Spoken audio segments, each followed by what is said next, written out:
हरे कृष्णा, राधे राधे दोस्तों। तो आज की इस वीडियो में आप लोग सुनेंगे पूजा पाठ करते समय ध्यान रखने योग्य जरूरी बातें। तो आइए वीडियो को आरंभ करते हैं। हिंदू धर्म में पूजा पाठ को बड़ा महत्व दिया गया है और रोज भगवान की पूजा को अनिवार्य बताया गया है। लोग इसका पालन भी करते हैं, लेकिन कई बार देखा गया है कि कुछ लोग हमेशा इस बात की शिकायत करते हैं कि वे पूजा तो कर रहे हैं, लेकिन उन्हें पूजा का सही फल नहीं मिलता है। दिन रात भगवान के नाम को जपते हैं, लेकिन भगवान उनकी प्रार्थना नहीं सुनते हैं। इसके कई कारण हो सकते हैं, लेकिन एक बड़ा पूजा के नियमों में कुछ गलतियां होना है। लोग जाने अनजाने में भगवान को कुछ ऐसा चढ़ा देते हैं जो उन्हें प्रिय नहीं होता है। ऐसे में हो सकता है कि भगवान नाराज हो जाएं और पूजा का फल ना मिले। इसीलिए हम आपको बताने जा रहे हैं कि पूजा पाठ करते समय आपको किन किन बातों का विशेष ध्यान रखना चाहिए। लेकिन उससे पहले अगर आप भी चाहते हैं कि लक्ष्मी माता का आशीर्वाद आप पर बना रहे, तो इस वीडियो को एक लाइक करें और चैनल को सब्सक्राइब करें और कमेंट बॉक्स में जय लक्ष्मी माता जरूर लिखें। किसी भी भगवान के पूजन में उनका आवाहन करना या आमंत्रित करना, ध्यान करना, आसन देना, स्नान करवाना, धूप जलाना, अक्षत या चावल, कुमकुम, चंदन, पुष्प या फूल प्रसाद आदि अनिवार्य रूप से होना चाहिए। पूजन में पान का पत्ता भी रखना चाहिए। ध्यान रखें, पान के पत्ते के साथ इलायची और लौंग, गुलकंद आदि भी चढ़ाना चाहिए। पूरा बना हुआ पान चढ़ाएंगे तो श्रेष्ठ रहेगा। नंबर 3, देवी देवताओं को हार, फूल, पत्तियां आदि अर्पित करने से पहले एक बार साफ पानी से अवश्य धो लेना चाहिए। नंबर 4, सभी प्रकार की पूजा में चावल विशेष रूप से चढ़ाए जाते हैं। पूजन के लिए ऐसे चावल का उपयोग करना चाहिए जो अखंडित पूरे चावल हों, यानी टूटे हुए ना हों। चावल चढ़ाने से पहले इन्हें हल्दी से पीला करना बहुत शुभ माना गया है। इसके लिए थोड़े से पानी में हल्दी घोल लें और उस पानी में चावल को डुबोकर पीला किया जा सकता है। नंबर 5, पूजन कर्म में इस बात का विशेष ध्यान रखें कि पूजा के बीच में दीपक बुझना नहीं चाहिए। ऐसा होने पर पूजा का पूर्ण फल प्राप्त नहीं हो पाता है। नंबर 6, भगवान विष्णु को प्रसन्न करने के लिए पीले रंग का रेशमी कपड़ा चढ़ाना चाहिए। माता दुर्गा, सूर्य देव व श्री गणेश को प्रसन्न करने के लिए लाल रंग का, भगवान शिव को प्रसन्न करने के लिए सफेद वस्त्र अर्पित करने चाहिए। नंबर 7, किसी भी प्रकार के पूजन में कुल देवता, कुल देवी, घर के वास्तु देवता, ग्राम देवता आदि का ध्यान भी करना आवश्यक है। इन सभी का पूजन भी करना चाहिए। नंबर 8, पूजन में हम जिस आसन पर बैठते हैं उसे पैरों से इधर उधर खिसकाना नहीं चाहिए। आसन को हाथों से ही खिसकाना चाहिए। नंबर 9, यदि आप प्रतिदिन घी का एक दीपक भी घर में जलाएंगे तो घर के कई वास्तु दोष भी दूर हो जाएंगे। नंबर 10, सूर्य, गणेश, दुर्गा, शिव और विष्णु ये पंचदेव कहलाते हैं। इनकी पूजा सभी कार्यों में अनिवार्य रूप से की जानी चाहिए। प्रतिदिन पूजन करते समय इन पंचदेव का ध्यान करना चाहिए। इससे लक्ष्मी कृपा और समृद्धि प्राप्त होती है। नंबर 11, तुलसी के पत्तों को 11 दिनों तक बासी नहीं माना जाता है। इसकी पत्तियों पर हर रोज जल छिड़क कर पुनः भगवान को अर्पित किया जा सकता है। तुलसी के पत्तों को बिना स्नान किए तोड़ना नहीं चाहिए। शास्त्रों के अनुसार यदि कोई व्यक्ति बिना नहाए ही तुलसी के पत्तों को तोड़ता है तो पूजन में ऐसे पत्ते भगवान द्वारा स्वीकार नहीं किए जाते हैं। नंबर 12, दीपक हमेशा भगवान की प्रतिमा के ठीक सामने ही लगाना चाहिए। कभी कभी भगवान की प्रतिमा के सामने दीपक न लगाकर इधर उधर लगा दिया जाता है, जबकि यह सही नहीं है। नंबर 13, घी के दीपक के लिए सफेद रुई बत्ती का ही उपयोग करना चाहिए, जबकि तेल के दीपक के लिए लाल धागे की बत्ती श्रेष्ठ बताई गई है। नंबर 14, पूजन में कभी भी खंडित दीपक नहीं जलाना चाहिए। धार्मिक कार्यों में खंडित सामग्री शुभ नहीं मानी जाती है। नंबर 15, शिव जी को बेल पत्र अवश्य चढ़ाएं और किसी भी पूजा में मनोकामना की सफलता के लिए अपनी इच्छा के अनुसार भगवान को दक्षिणा अवश्य चढ़ाना चाहिए, दान करना चाहिए। दक्षिणा अर्पित करते समय अपने दोषों को छोड़ने का संकल्प लेना चाहिए। दोषों को जल्दी से जल्दी छोड़ने पर मनोकामनाएं अवश्य पूर्ण होंगी। नंबर 16, भगवान सूर्य की 7, श्री गणेश की 3, विष्णु जी की 4 और शिव जी की 1 या 2 परिक्रमा करनी चाहिए। नंबर 17, घर में या मंदिर में जब भी कोई विशेष पूजा करें तो अपने इष्ट देव के साथ ही स्वास्तिक कलश, नवग्रह देवता, पंच लोकपाल, षोडश मात्र का, सप्त मात्र का पूजन भी अनिवार्य रूप से किया जाना चाहिए। इन सभी की पूरी जानकारी किसी ब्राह्मण पंडित से प्राप्त की जा सकती है। विशेष पूजन पंडित की मदद से ही करवानी चाहिए ताकि पूजा विधिवत हो सके। नंबर 18, घर में पूजन स्थल के ऊपर कोई कबाड़ या भारी चीज ना रखें। नंबर 19, भगवान शिव को हल्दी नहीं चढ़ाना चाहिए और ना ही शंख से जल चढ़ाना चाहिए। नंबर 20, पूजन स्थल पर पवित्रता का ध्यान रखें। चप्पल पहनकर कोई मंदिर तक नहीं जाना चाहिए। चमड़े का बेल्ट या पर्स अपने पास रखकर पूजा ना करें। पूजा स्थान पर कचरा इत्यादि ना जमा हो पाए। 21 नंबर, मंदिर में लगे सूखे हार फूल हटा देना चाहिए। हमेशा भगवान श्री गणेश की आराधना से पूजा प्रारंभ करें। श्री गणेश को तुलसी दल चढ़ाने से बचें। भगवान गणेश को तुलसी दल चढ़ाने से दोष लगता है। शिव शंभू को कभी भी केतकी का फूल नहीं चढ़ाना चाहिए। पौराणिक कथाओं के अनुसार भगवान शिव ने केतकी को शाप दिया था, इसीलिए भगवान शिव को यह फूल नहीं चढ़ाना चाहिए, वरना भक्तों के काम बिगड़ सकते हैं। नंबर 24, भगवान की प्रतिमा को स्नान करवाते वक्त शिव उंगलियों का प्रयोग करें। भगवान को स्नान करवाते समय कभी भी अंगूठे का इस्तेमाल नहीं करना चाहिए। ऐसा करने से भगवान अप्रसन्न होते हैं और घर में विपत्ति आती है। नंबर 25, दीपक को कभी भी जमीन पर रखकर प्रज्वलित ना करें। ऐसा करने से धन की बर्बादी होती है और घर में अशुभता आती है। पूजा के वक्त अगरबत्ती का प्रयोग ना करें। ऐसा इसीलिए क्योंकि इसे बांस की लकड़ियों के साथ बनाया जाता है और बांस की लकड़ियों का प्रयोग अंतिम संस्कार में किया जाता है, इसीलिए इसे अशुभ माना जाता है।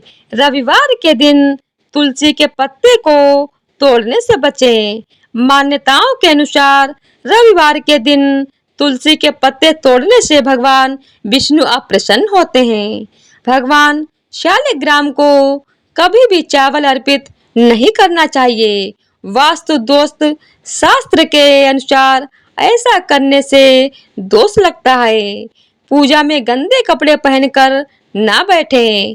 कभी भी गंदे कपड़े पहनकर पूजा नहीं करनी चाहिए। मान्यताओं के अनुसार ऐसा करने से घर में दरिद्रता आती है। पूजा के दौरान मन को पवित्र रखें। कभी भी पूजा करते समय मन को दूषित नहीं रखना चाहिए। कहा जाता है कि पूजा के दौरान मन में बुरे ख्याल रखने से पूजा का फल प्राप्त नहीं होता है। पूजा में इस्तेमाल किए गए फूल अगर सूख जाएं, तो उन्हें कभी भी फेंके नहीं। सूखे हुए फूलों को किसी पवित्र नदी में प्रवाहित करें। शास्त्रों के अनुसार देवी देवताओं का पूजन दिन में 5 बार करना चाहिए। सुबह 5 से 6 बजे तक ब्रह्म मुहूर्त में पूजन और आरती होनी चाहिए। इसके बाद प्रातः 9 से 10 बजे तक दूसरी बार का पूजन, दोपहर में तीसरी बार पूजन करना चाहिए। इस पूजन के बाद भगवान को शयन करवाना चाहिए। शाम के समय 4-5 बजे पुनः पूजन और आरती करें। रात को 8-9 बजे शयन आरती करनी चाहिए।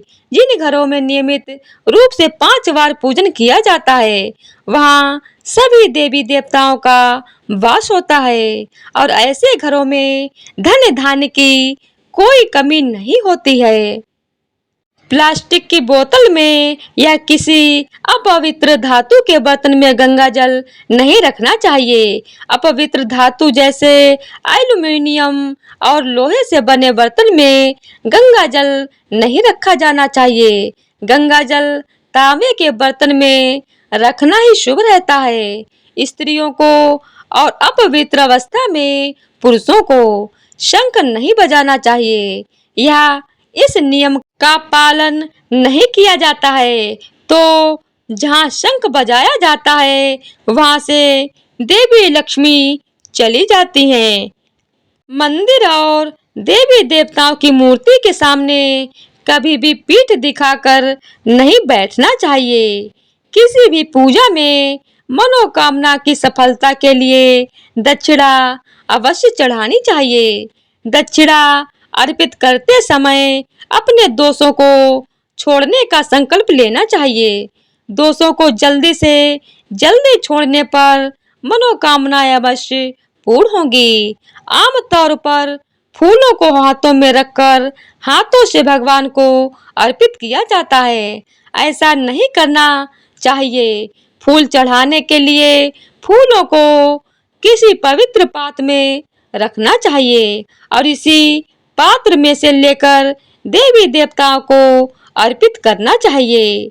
हमेशा इस बात का ध्यान रखें कि कभी भी दीपक से दीपक नहीं जलाना चाहिए। शास्त्रों के अनुसार जो व्यक्ति दीपक से दीपक जलाते हैं, वो रोगी होते हैं।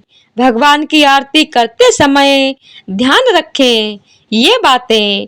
भगवान के चरणों की 4 बार आरती करें, नाभि की 2 बार और मुंह की 1 बार, 3 बार आरती करें। इस प्रकार भगवान के समस्त अंगों की कम से कम 7 बार आरती करनी चाहिए।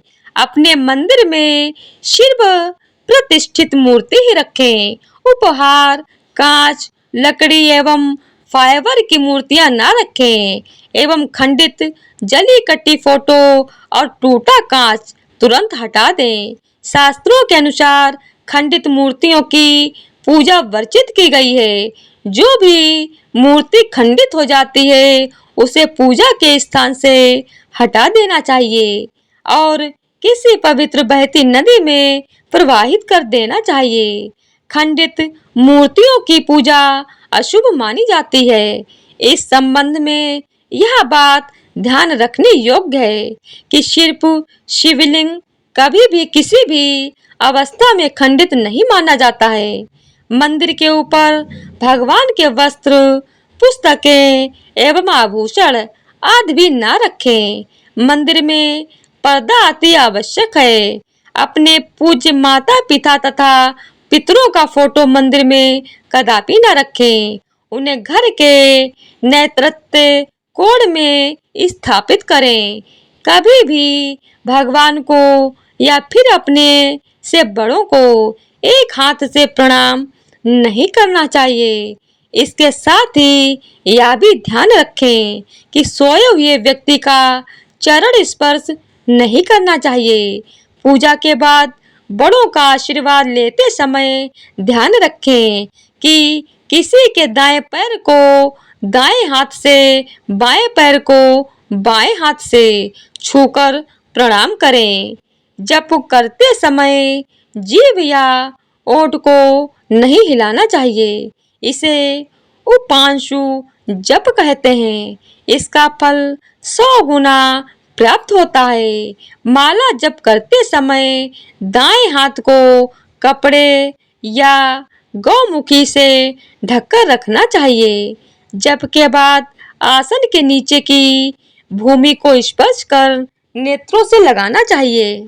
इससे आपको जप के पूर्ण फल की प्राप्ति होती है। नंबर 44। शास्त्रों के अनुसार घर में पूजा करने का स्थान ईशान कोण में होना चाहिए। उत्तर दिशा और पूर्व दिशा के बीच का भाग ईशान कोण होता है। ईशान कोण को शुभ कार्यों के लिए सबसे उत्तम दिशा माना गया है। इस दिशा में पूजा के मंदिर को स्थापित करें। यदि किसी कारणवश ऐसा ना भी कर पाए तो भूल कर भी घर के ईशान कोण में गंदगी जमा ना होने दें। वह घर के इस हिस्से को सदा पवित्र रखें। ईशान कोण के अतिरिक्त पूर्व दिशा भी पूजा स्थान के लिए श्रेष्ठ मानी जाती है। इसीलिए आप घर में ईशान कोण व पूर्व दिशा दोनों में से जहां भी सुविधाजनक रूप से पूजा स्थल की स्थापना कर सकें। पूजा स्थल में गणेश जी की स्थापना अवश्य करें। इसके लिए एक सुपारी पर लाल धागे मौली को लपेट लें और कुमकुम से तिलक कर एक कटोरी में थोड़े चावल रखकर स्थापित करें। पूजा स्थल के एक कोने में बंद पात्र में गंगा जल अवश्य रखना चाहिए। एक तांबे के छोटे से लोटे में जल को पूजा स्थल में अवश्य रखना चाहिए। एक तांबे के छोटे से लोटे में जल को पूजा स्थल में अवश्य रखना चाहिए। प्रतिदिन इस पात्र का जल बदलना चाहिए। वह पुराने जल को पीपल के पेड़ या तुलसी के पौधे में डाल सकते हैं। पूजा के स्थान में एक देव की सिर्फ एक ही प्रतिमा रखें। यदि आपके पास एक देव की एक से अधिक प्रतिमा पूजा स्थल में है तो उन्हें घर में कहीं भी दीवार आदि पर लगा सकते हैं, किंतु पूजा स्थल में एक देव की एक ही प्रतिमा रखें। घर में पूजा के स्थान पर कभी भी बड़ी मूर्तियां नहीं रखनी चाहिए। बड़ी मूर्तियों में प्राण प्रतिष्ठा होना अनिवार्य हो जाता है। इसीलिए बड़ी मूर्तियां मंदिर के लिए ही उचित हैं। पूजा स्थल में छोटी मूर्ति रख सकते हैं। पूजा करने के स्थान पर भूल कर भी अपने पितृदेव, स्वर्गीय माता पिता या गुरु की फोटो न लगाएं। उनका स्थान अलग रखें। पूजा स्थल में कूड़ा कचरा एकत्रित न होने दें। प्रतिदिन पूजा घर की सफाई करें। अगर आपको पूजा घर में कोई मूर्ति की स्थापना की हुई है तो ध्यान दें, मूर्ति का कोई भी हिस्सा खंडित नहीं होना चाहिए। मूर्ति खंडित होने पर तुरंत उसे वहां से हटा दें। खंडित मूर्ति को बहते जल में विसर्जित कर सकते हैं। पूजा के समय संभव हो तो शुद्ध देसी गाय के घी का प्रयोग करें। वह भोग लगाने के लिए अग्नि में गाय के गोबर के कंडों उपलों का ही प्रयोग करना उत्तम माना गया है। पूजा पाठ के समय दीपक कभी भी बुझना नहीं चाहिए। शास्त्रों में यह एक बड़ा अपशगुन माना जाता है। पूजा पाठ के समय गूगल युक्त धूप बत्ती का प्रयोग करें। गूगल घर के वातावरण को शुद्ध और घर से नकारात्मक ऊर्जा या बुरे दोष को दूर करती है। रात्रि को सोते समय पूजा स्थल को लाल पर्दे द्वारा ढक दें। वह सुबह होने पर पर्दे को हटा दें। पूजा करते समय भगवान को फूल चढ़ाना शुभ माना जाता है। कुछ फूल देवी देवताओं को विशेष रूप से प्रिय होते हैं और फूल चढ़ाते समय इस बात का ध्यान रखना चाहिए, जैसे दुर्गा माँ को लाल और भगवान विष्णु को पीले रंग के ही फूल चढ़ाने चाहिए। पूजा घर में कभी भी बासी फूल नहीं चढ़ाने चाहिए, यह अशुभ माना जाता है। पूजा में इस्तेमाल कलश या जल के लोटे को हमेशा ईशान कोण में रखना चाहिए। दीपक और कलश को एक दूसरे के बिल्कुल पास कभी न रखें, वरना इसके दुष्प्रभाव झेलने पड़ते हैं। पूजा हमेशा आसन पर बैठकर ही करनी चाहिए। आसन पर बैठकर पूजा न करने से इसका फल नहीं मिलता है। आसन के रंग का चुनाव आपको अपनी राशि के हिसाब से ही करना चाहिए। भगवान के भजन कीर्तन या आरती के दौरान हर तरीके से वहाँ उपस्थित रहें। इस दौरान किसी से बातचीत करने से पूजा का फल नहीं मिलता है। पूजा की सामग्री को लेकर कभी भी दिखावा ना करें। आप पूजा किनकी करने जा रहे हैं, उस हिसाब से आसन का चुनाव करें। पूजा शुरू करने से पहले देखें कि आसन किस चीज का है, किस रंग का है, क्योंकि अलग-अलग रंग के आसन का अपना अलग-अलग महत्व है। कोशिश करें कि कंबल या ऊन से बने आसन का ही प्रयोग करें। धन की देवी माता लक्ष्मी, माँ दुर्गा और हनुमान जी की पूजा करने जा रहे हैं तो लाल रंग के आसन का प्रयोग करें। अगर मंत्र सिद्धि की पूजा करनी है तो कुशा से बने आसन को श्रेष्ठ माना गया है। यह तमाम जानकारी जन रुचि को ध्यान में रखकर दी जा रही है। ज्योतिष और धर्म के उपाय और सलाहों को अपनी आस्था और विश्वास पर आजमाएं। वीडियो का उद्देश्य मात्र आपको बेहतर सलाह देना है।